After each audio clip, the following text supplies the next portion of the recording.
देखें कि बाज़ बंदों को बहुत बड़ा पुराना बुखार होता है, कभी किस डॉक्टर के पास, कभी किस हकीम के पास, कभी कहाँ जाते हैं। ये भी एक सुन्नत अमल है और एक हदीस पाक के अंदर आता है कि जब बंदा गोली खाता है, यानी अपनी बीमारी के लिए जब गोली खाता है, तो वो गोली जो है ना अल्लाह ताला से अर्ज़ करती है कि मैं इसे शिफा दूँ या ना दूँ।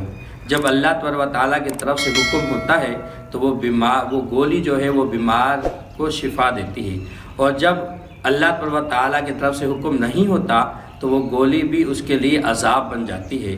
तो देखें कि कुरान पाक के अंदर अल्लाह ताला ने 4 सूरतें पुराने बुखार के लिए बतलाई हैं, और ये इतनी छोटी बुखार की सूरतें हैं कि हर बंदे को याद होती हैं। और ये वाला अमल इतवार वाले दिन करना है। जिसको पुराना बुखार हो कोई भी बंदा कर सकता है, लाजमी नहीं कि हमसे ही करवाएं।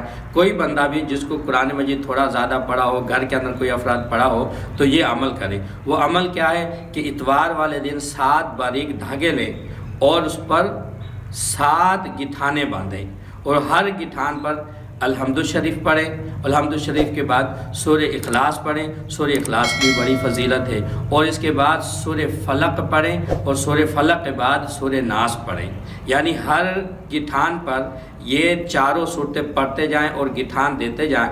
जब 7 गिठाने पूरी हो जाएं तो उसे बांध कर और मरीज़ के गले के अंदर बांध दें, और अल्लाह तबारक व तआला से यकीन और ईमान के साथ दुआ मांगे, और अल्लाह तबारक व तआला ज़रूर उसे शिफा वाली, तंदुरुस्ती वाली लंबी उम्र अता फरमाएंगे।